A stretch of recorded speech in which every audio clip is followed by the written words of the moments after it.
commence. Donc, on va regarder ensemble le dernier webinaire de 3 qui est sur les pièces matériaux libres, qui est comment s'assurer que l'espace de jeu comporte des défis cognitifs physiques de manière constante dans votre cours. Donc, je vais vous apporter des stratégies et ainsi de suite. Donc, l'objectif que j'ai avec vous aujourd'hui, ça va être de vous outiller. Fait que vous donner des outils concrets pour que vous puissiez mettre à la disposition des enfants une cour qui répond à leurs besoins cognitifs et physiques changeants, par rapport à leur développement, bien sûr, là. Donc, vous allez pouvoir prendre un peu ce webinaire-là puis dire, OK, comment est-ce que je peux tangiblement changer, modifier ma cour pour vraiment leur donner des défis cognitifs et physiques au fil de l'année. Je me présente encore et encore. Parce que si vous regardez le webinaire en rediffusion, je me dis tout le temps, c'est peut-être votre premier webinaire. Donc, je m'appelle Rosalie Morin. J'ai une maîtrise en sciences de l'activité physique et un bac en éducation physique. Je m'intéresse principalement à la naturalisation des cours. Je m'intéresse aussi à tout ce qui est en lien avec comment est-ce qu'on promouvoit le développement global par une approche par la nature. Je donne aussi de la formation qui est en lien avec comment naturaliser sa cour, aussi les pièces matériaux libres. On peut revoir les vidéos par YouTube. Sinon, je publie du contenu, que ce soit sur LinkedIn ou Facebook. Je vous parlais des sphères du développement global. Aujourd'hui, je voulais vous mettre la table un peu, mais il y a, on peut, sur la page principale, sur la page présentement, vous voyez, là, il y a 4 sphères. Parfois, on va en parler même de 5 parce qu'on sépare le socio-affectif le social du affectif. Mais aujourd'hui, je veux principalement mettre l'accent sur 2 en particulier, donc cognitif, physique et moteur. Je laisse de côté l'engagé socio-affectif, mais je vais quand même aussi faire des liens, là, vous inquiétez pas, mais principalement cognitif. Qu'est-ce que ça veut dire le développement cognitif dans la sphère du développement global? C'est quand les enfants, c'est euh, c'est pas seulement d'acquérir des connaissances, mais c'est aussi de comprendre le monde qui leur entoure. C'est la définition du gouvernement du Québec. Euh, L'objectif, c'est vraiment de faire en sorte que l'enfant puisse développer des connaissances nécessaires pour comprendre comment le monde l'entoure, autant que par la lecture, par les mathématiques, par les sciences. C'est ce que c'est le développement cognitif. Quand on parle du développement physique, on parle plus de l'enfant, comment il vit puis interagit avec son environnement, comment il rentre en contact avec son environnement, que ce soit par ses 5 sens, donc la vue, l'ouïe, le goûter, le toucher et l'odorat, ou sinon c'est avec son corps aussi, donc avec tout son corps, comment il interagit. On parle de physique et moteur. Moteur, on parle entre autres du développement de la motricité globale et de la motricité fine. On parle aussi de l'acquisition des habiletés motrices fondamentales, qui est de botter un ballon, attraper quelque chose, lancer quelque chose aussi, ça fait partie de ça. Donc, c'est vraiment là-dessus qu'on travaille quand on parle du développement global, là. Puis je vous parle de ça pour vraiment mettre la table sur comment est-ce qu'on vraiment on travaille à bonifier, comment on donne des défis pour qu'on développe ces 2 sphères-là en particulier. Je vous fais un parallèle avec la naturalisation parce que la naturalisation, c'est la principale chose qui fait en sorte qu'il pourrait mettre de l'avant le développement global de l'enfant. Euh, il y a, pour certains enfants, même j'ai envie de dire, tout d'abord, la naturalisation, ça permet entre autres un jeu, ce qui est éprouvé par la recherche, là. Donc, je vous ai mis les sources vraiment simplement pour vous dire qu'est-ce qui est éprouvé par la recherche. C'est tiré de ma formation sur aménager, naturaliser la cour. Donc, on offre un niveau de jeu cognitif plus élevé dans les espaces que dans les espaces mixtes et construits. Quand on parle d'espace mixte, j'en ai parlé dans un autre webinaire. Donc, les espaces mixtes, c'est vraiment que ce soit asphalté avec un module, mais aussi qu'on retrouve des éléments de la nature ou qu'on retrouve des éléments qui sont vraiment propres et en lien avec la naturalisation. Et ça, mais en fait, ça l'offre un niveau de jeu cognitif plus élevé. Fait que ça, c'est une façon, en naturalisant la cour, qui est de promouvoir le développement cognitif de l'enfant. L'autre chose, c'est, on parle du développement social. Pour ça, je vous dis, je voulais juste vous faire un parallèle ici. Favorise le jeu social, les cours naturalisés. Je favorise aussi la saine prise de risque. Quand on parle, oups, j'en reviens, mais quand on parle de la saine, bon, je vous spoil un peu. Quand on parle de la saine prise de risque, on parle entre autres de permettre à l'enfant de, développer ses compétences de d'autodétermination, donc qu'il est, donc se situer dans l'environnement, connaître ses compétences. Donc, on parle plus du niveau affectif et social aussi. On parle aussi du développement des habiletés motrices parce que l'enfant peut prendre des risques, donc il s'engage physiquement dans quelque chose. On parle aussi du développement cognitif. Cognitif parce qu'il apprend en fait, il commence à comprendre que les branches, ça casse.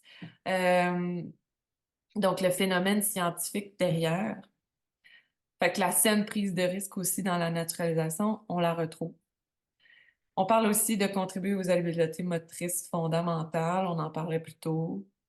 On parle entre autres aussi que les enfants sont plus actifs, que ce soit à court ou à moyen terme, puis sont actifs aussi plus longtemps.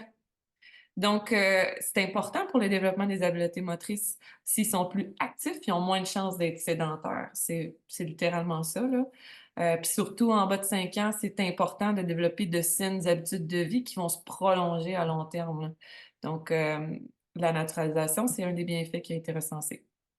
L'autre chose aussi, c'est que quand on réfléchit à une cour naturalisée qui est optimale pour l'environnement dans lequel on se retrouve, on parle aussi que ça permet aux enfants de développer des compétences motrices, cognitives et socio-émotionnelles. Donc ça, c'est des choses qui sont ressorties de la recherche aussi. Donc là, j'espère que j'ai bien comme faut convaincu que la naturalisation, ça a des aspects vraiment importants pour le développement global de l'enfant. Ben, le développement de l'enfant. Puis, je voulais vous sortir là, des pistes, oups, quatre stratégies que vous pouvez faire dans votre cours. Donc, la naturalisation, c'est vraiment, on peut l'apprendre euh, par petites bouchées aussi, ou vous pouvez aussi décider de transformer demain matin complètement votre cours pour qu'elle soit complètement naturalisée. Mais ce que je vous amène aujourd'hui, c'est vraiment des stratégies court terme que vous pouvez faire dans votre cours ou des choses que vous devez avoir en tête pour vous permettre de naturaliser votre cours, mais aussi d'offrir des défis constants cognitifs, physiques et moteurs. C'est bon? Donc, la première stratégie, c'est d'offrir un espace de jeu qui est dit polyvalent. Fait que si vous posez la question de fermer les yeux puis de dire, est-ce que ma cour, là, est-ce qu'elle contient des pièces matériaux libres? Parce que les pièces matériaux libres, c'est vraiment, ça a pas été, c'est des pièces de jeu qui sont mises à la disposition des enfants, qui n'ont pas de valeur définie. Donc, ils en ont une peut-être à la base comme une caisse de lait, mais sinon, on peut l'utiliser pour plein d'autres façons. Donc, les enfants peuvent venir bonifier leur jeu avec ça. Fait que ça, c'est une manière de contribuer au développement cognitif des enfants, mais aussi au développement moteur parce que ils construisent, ils défont, des fois, ils prennent des planches qui sont des planches ou des choses qui peuvent être super lourdes, qu'on considère super lourdes pour eux, mais qui sont en plein contrôle parce qu'ils ont développé assez de tonus musculaire et de vigueur musculaire pour transporter le matériel, si on veut. Donc, est-ce que mon espace, quand on parle de polyvalence, contient des matériaux de jeu polyvalents? L'autre chose, c'est est-ce que dans ma cour, je maximise les espaces libres? Ces deux-là sont vraiment en parallèle parce que les aires de jeu multifonctionnelles, parce que quand on a de l'espace, ça permet entre autres aux enfants de courir, de sauter, d'avoir de l'espace aussi pour faire des... Peut-être parfois, vous allez même vous dire, on a envie de faire peut-être une activité semi-dirigée. Donc, c'est d'avoir cet espace-là pour que les enfants puissent vaquer à ce qu'ils ont envie de faire dans l'espace disponible. Puis pourquoi je vous dis que ça a un lien avec une aire de jeu multifonctionnelle, c'est parce que si on prend cette cour-ci, on laisse des espaces pour que les... Ça, c'est une cour qu'on a designée. On laisse des espaces pour que les enfants puissent avoir de l'espace autant pour courir, autant faire l'activité qu'ils veulent. S'ils veulent prendre une pièce de matériel libre, l'amener dans cette zone-là, construire quelque chose parce qu'il y a plus d'espace, parce que ça répond à leur, ils sont en train de se créer une histoire peut-être, ben, si l'idée, en fait, c'est d'avoir assez d'espace pour faciliter cette liberté-là, faciliter le jeu libre. Donc, un espace qui est plus polyvalent va contribuer au jeu libre, qui éventuellement va contribuer au développement cognitif, mais aussi va contribuer peut-être au développement moteur. Fait que c'est vraiment des choses auxquelles il faut réfléchir quand on a un espace. Puis si on n'a pas d'espace libre parce que notre cour est trop petite, ben juste à poser la question comment je peux la mettre multifonctionnelle? Comment elle est utilisée? Est-ce que j'ai des espaces multifonctionnels? Ou dans ma cour, tout a vraiment été défini pour chaque chose? Fait que c'est là que je veux vous amener. Fait que ça, c'est une piste, une stratégie. Le deuxième élément qui est important pour promouvoir, là, entre autres, stimuler les histoires, stimuler les enfants à bouger, que ce soit aussi à peut-être bonifier leurs histoires. Moi, j'aime tout le temps parler de bonifier leurs histoires parce que c'est vraiment à cet âge-là, là. C'est la rotation d'équipement. L'espèce de, on va changer le matériel, on va voir comment ça se passe. Ça a j'en ai parlé dans d'autres webinaires, mais ça se doit d'être contrôlé quand même parce que il y a des besoins, c'est fondé dans des besoins. C'est que c'est fondé dans des besoins qui sont exprimés par les enfants, soit clairement ou non clairement. Euh, puis on se retrouve ici, ils vont vous le dire verbalement. C'est très rare qu'un enfant va vous dire hey, j'aimerais ça avoir des palettes pour construire quelque chose. C'est assez rare. Ils vont peut-être avoir le sentiment qu'ils vont avoir envie de grimper. Vous allez ressentir le sentiment. Donc, on parle plus de... Peut-être qu'ils vont vous le dire verbalement, mais ça se peut aussi qu'ils vont vous le dire au niveau développementellement parlant. Ils vont vous dire, vous allez les voir. Ils vont commencer à transvider des choses. Ils vont commencer à pousser du matériel plus lourd. Ils vont commencer à grimper un peu plus haut. Ils vont demander peut-être plus de risques.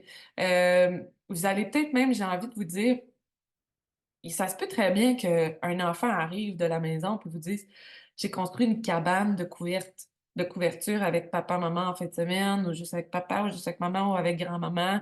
Puis c'était vraiment incroyable. Bon, je vous le mets dans mes mots, là, très bien sûr, mais ils sont vraiment contents de cet événement-là. Puis vous sentez qu'il y a un besoin de continuer, peut-être. Je vous amène au niveau développemental.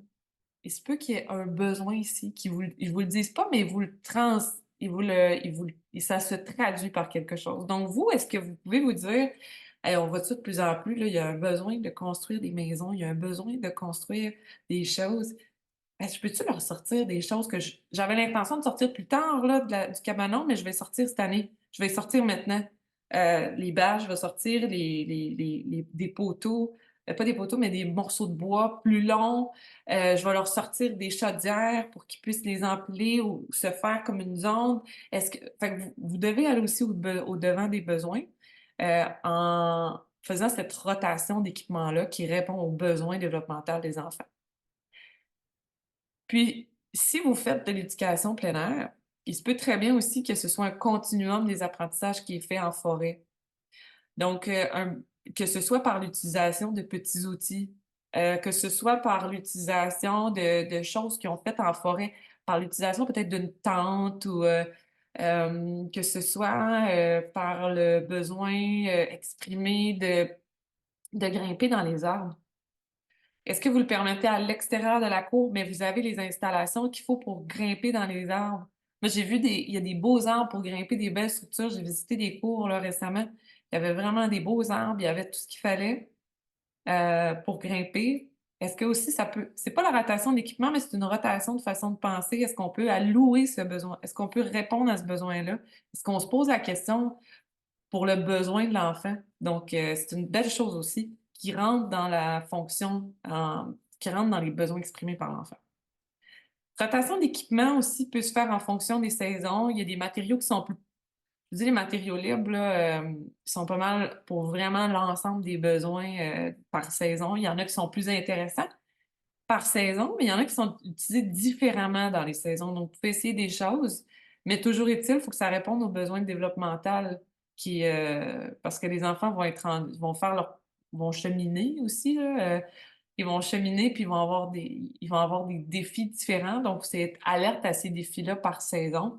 C'est-à-dire, ah, qu'est-ce que je pourrais leur présenter autre que juste une crazy carpet? Est-ce que je peux leur présenter autre chose? Par exemple, je leur amène de manière intentionnelle, par exemple, des morceaux de carton pour glisser. Mais les morceaux de carton, ils peuvent les utiliser pour d'autres choses aussi pendant l'hiver. Fait que c'est une possibilité.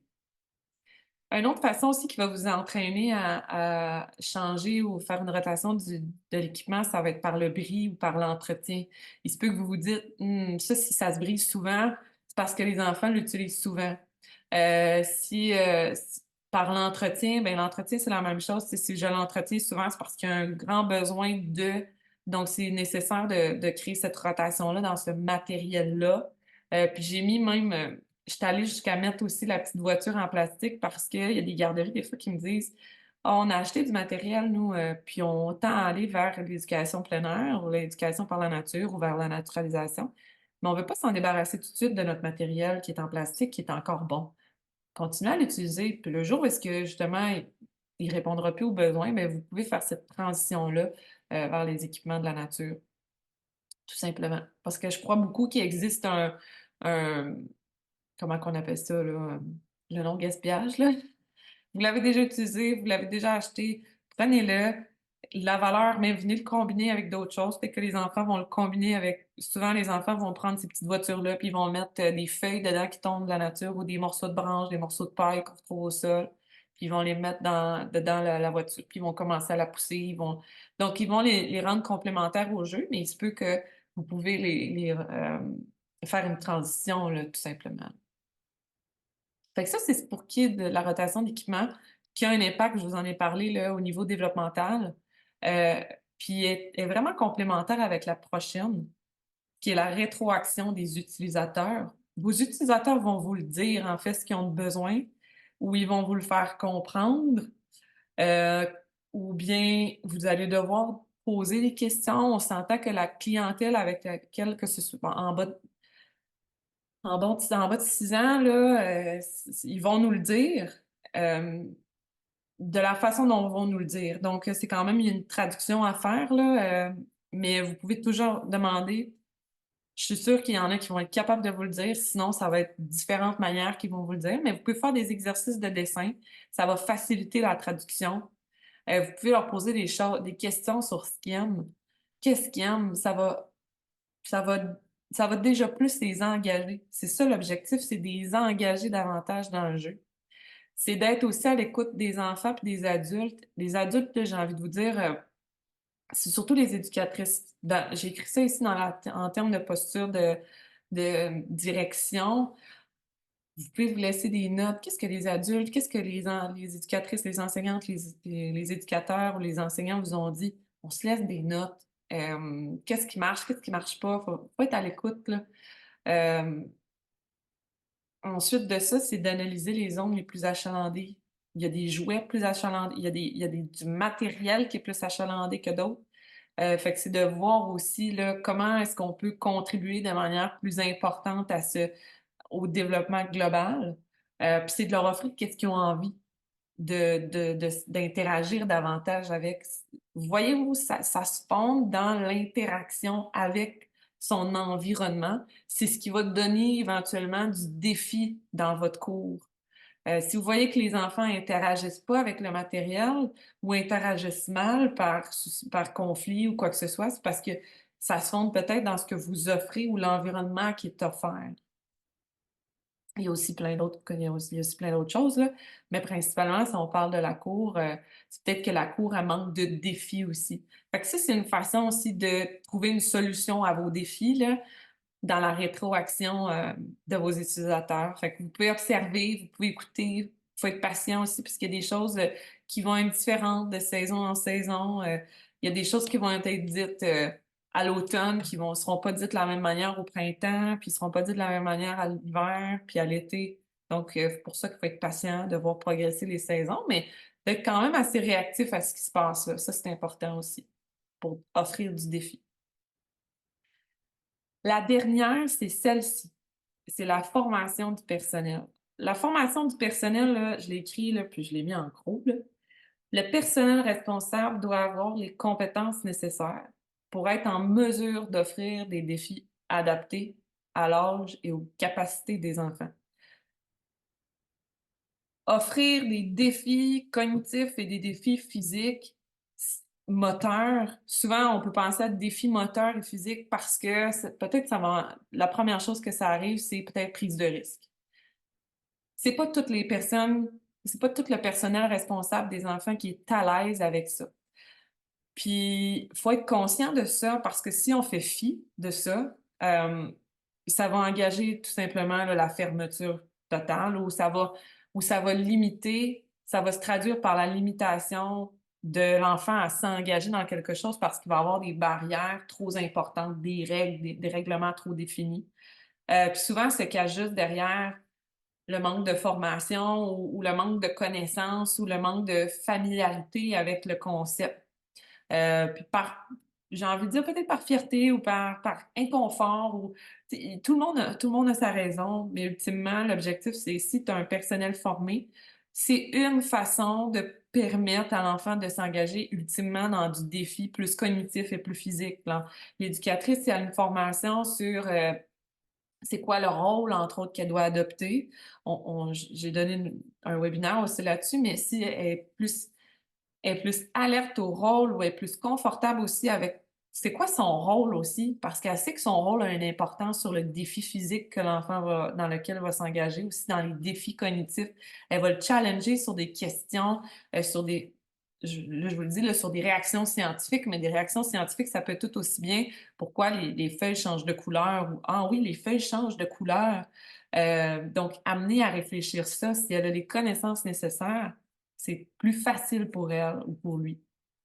Il existe des formations, entre autres, je travaille beaucoup là avec, j'encourage fortement les gens à avoir une approche axée sur la pédagogie émergente, que ce soit, on entend souvent parler Reggio Emilia ou des formations qui s'appuient, c'est ça là, les pédagogies émergentes, c'est ça s'appuie sur plusieurs mouvements euh, qui, entre autres, il y a plusieurs organismes formateurs sur l'apprentissage en plein air au Québec qui s'appuient sur cette pédagogie émergente-là pour donner des formations de 6 heures. Fait que moi, j'encourage fortement que ce soit juste pour donner plus de défis dans la cour, donner plus de défis, d'être au courant aussi de la prise de risque, d'aller chercher ces formations-là pour autant aller en plein air, autant être dans la cour, de comment est-ce que je peux challenger l'enfant à l'intérieur de la cour.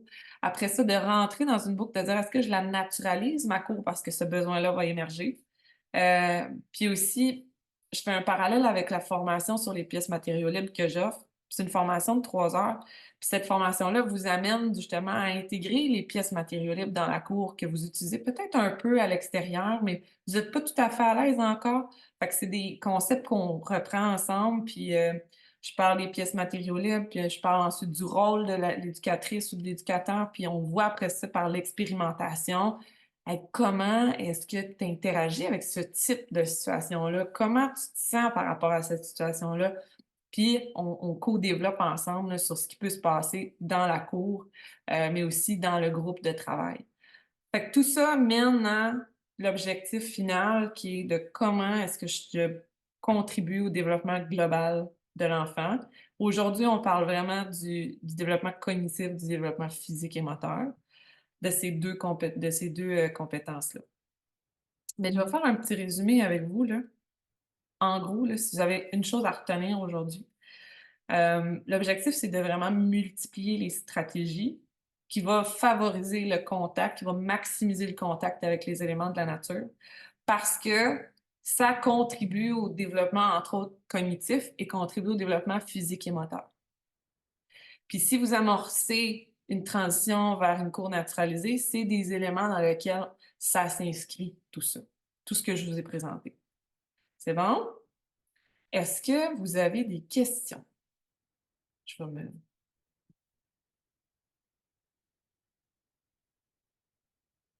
Oui, non?